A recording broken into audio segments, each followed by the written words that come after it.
बिस्मिल्लाहिर्रहमानिर्रहीम, अस्सलाम वालेकुम। आपको खुशामदीद। मैं हूं सलमान मिर्ज़ा और आप देख रहे हैं मेरा YouTube channel sum up with Salman Mirza.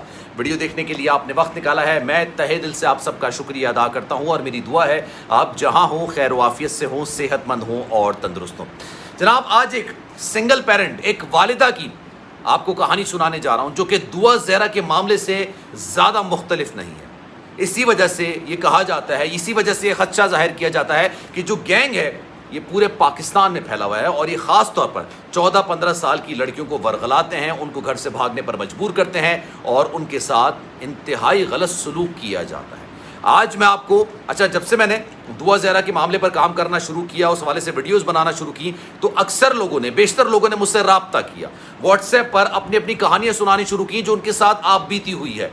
अब मैं आपको खुद से कुछ नहीं बताऊंगा, मैं उन्हीं का वॉइस नोट जो उन्होंने, सिंगल पेरेंट है, उनके साथ क्या वाक़या हुआ, ये वाक़या दुआ ज़हरा से मुख्तलिफ नहीं है।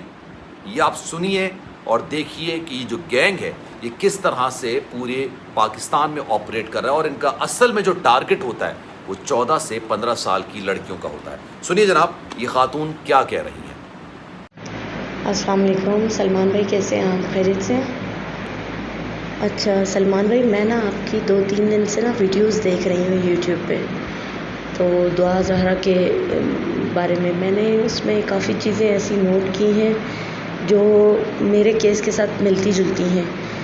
तो मेरे साथ असल में ये वाक़या है कि मेरी 2 बेटियाँ एक स्कूल में पढ़ती हैं, ठीक है, और बेटा मेरा किसी और स्कूल में पढ़ता है, बेटियां एक ही स्कूल में पढ़ती हैं। उनके स्कूल में एक लड़का उनकी कुलीग्स को पिक एंड ड्रॉप देने आता है, जहां 4 लड़कियां और एक लड़के को वो लेके आता है मोटरसाइकिल पे।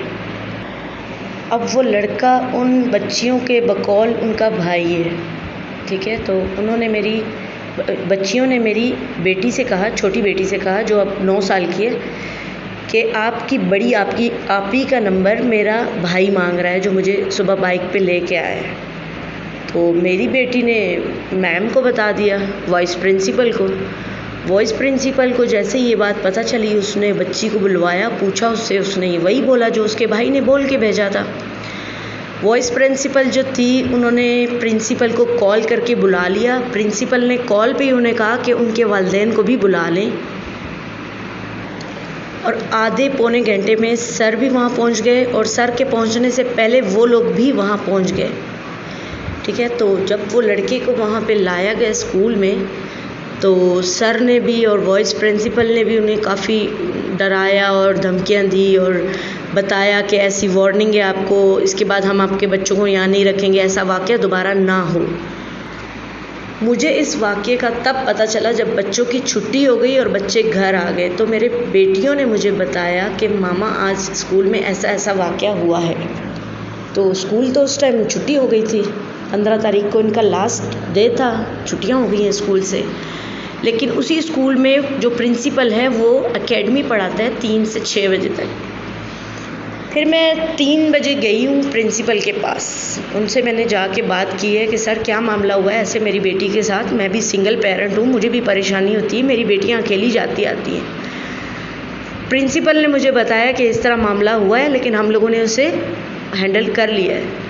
मैंने उनसे कहा अच्छी बात है, आपने हैंडल कर लिया है, अच्छी बात है, लेकिन मैं अपने मुतमईन होने के लिए मैं भी कुछ करना चाह रही हूँ। तो आप काइंडली उनके वालिदैन का मुझे या कॉन्टैक्ट नंबर दे दें या उनको यहाँ बुला लें।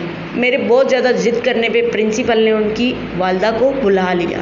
वालदा आ गई, वालदा के साथ एक मर्द भी था जो कह रहा था कि ये मेरी ताया की बेटी है, जो वो औरत थी, ठीक है।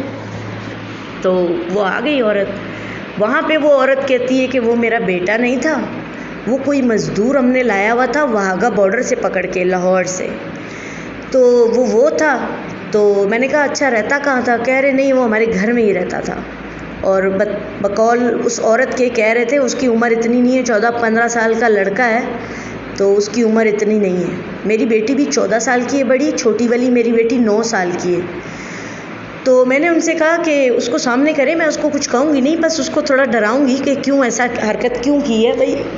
लेकिन जब मैंने उस औरत की बातें सुनी तो मुझे ये डायरेक्ट ये डाउट मुझे इसलिए दुआ ज़हरा वाले केस के साथ थोड़ा टच होता हुआ नज़र आया जब उन्होंने कहा हम उस लड़के को जानते ही नहीं हैं। मैंने उनसे बोला कि आईडी कार्ड कोई होगा, उन्होंने कहा वो 18 से कम था, आईडी कार्ड बेफाम होगा। उन्होंने कहा हमारे पास बेफाम नहीं है। मैंने कहा कोई पिक्चर है, उन्होंने कहा नहीं है। मैंने उन्हें बोला गैर आदमी के साथ, गैर लड़के के साथ आपकी 4 बेटियां और 1 बेटा एक ही मोटरसाइकिल पे, आपको पता है 4 लोग कितना ही फासला रखें तो फिर भी वो टच तो होते ही हैं। तो मैंने उन्हें बोला आप कैसे किसी गैर के साथ ऐसे छोड़ रही थी। फिर उन्होंने मुझे बोला कि वो हम लोगों ने वाघा बॉर्डर से पकड़ के लाया था, वो लड़का हम नहीं जानते उसे कौन था क्या था। बार बार उस औरत के हस्बैंड की कॉल उसे आ रही थी और वो उससे बात कर रही थी, बार बार कह रही थी ये औरत नहीं मान रही है, ये कह रहे हैं हम पुलिस में जाएंगे, ये करेंगे वो करेंगे। जो उसके साथ मर्द आया हुआ था वो मर्द मुझे बार बार कह रहा था कि मैंने उनसे कहा कि आप कैसे किसी को जॉब पे रख लेते हैं और आईडी कार्ड आपने नहीं लिया, बेफाम नहीं लिया, उसकी कोई पिक्चर नहीं है आपके पास। अगर खुदा न खास्ता आपकी बेटी के साथ कोई ऐसा हादसा करके वो भाग जाता, आप पुलिस वालों को क्या बताते कि कौन था, वाघा बॉर्डर से लाए। तो वो औरत खामोश हो गई मेरे इस क्वेश्चन पे।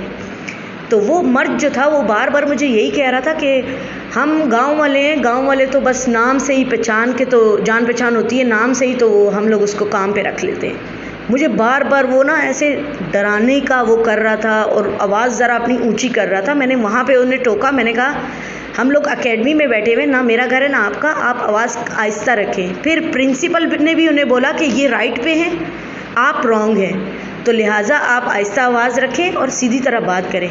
फिर वो बंदा थोड़ा जो है वो सीधा हुआ मेरे साथ बात करने में। उसने फिर बोला कि हम ये इसका मामू है, उसके मुंह से निकल आया। फिर औरत बार बार कह रही थी हम नहीं जानते, हम नहीं जानते। उसने कहा मामू ने उसको बहुत मारा है, तो वो भाग गया लड़का। ठीक है, उसके बाद उस औरत को एक कॉल आई है और उस कॉल पे उसका हस्बैंड था, उसने उसको बोला मैंने 26 नंबर पे इसको गाड़ी में बिठा दिया, मेरी ज़िम्मेदारी पे आया था तो मैंने अपनी ज़िम्मेदारी पे इसको गाड़ी में बिठा दिया। हालांकि औरत ने पहले मुझे झूठ बोल चुकी कि मैं नहीं जानती कौन था, ना आईडी कार्ड है हमारे पास, ना मोबाइल नंबर है, ना कुछ है, उसने मुझे बोला औरत ने।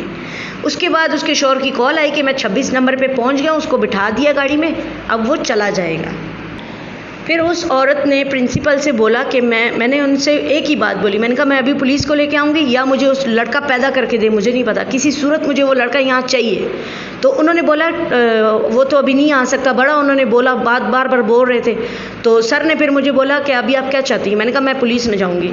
उन्होंने बोला कोई और बात, मैंने कहा उनको बोलें कि उसका आईडी कार्ड नंबर या आईडी कार्ड की कॉपी या मोबाइल नंबर कुछ मुझे उसका दें, फ़ोटो दें, कुछ दें।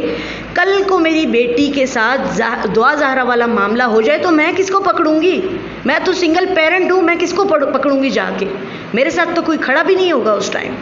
प्रिंसिपल भी अपनी जगह चले जाएंगे, सब चले जाएंगे। और उसके बाद मैंने उस लड़के की फ़ोटेज निकलवाई, सामने क्लिनिक से कैमरे से मैंने फ़ोटेज निकलवाई लड़के की, उसमें भी लड़के का क्लियर चेहरा नज़र नहीं आ रहा। उन लोगों ने आज वादे के मुताबिक एक दिन ऊपर हो चुका है, क्योंकि यहाँ इस्लामाबाद में बारिशें लगी हुई हैं, मैं इस्लामाबाद से हूँ, इस्लामाबाद में बारिशें लगी हुई हैं कल से।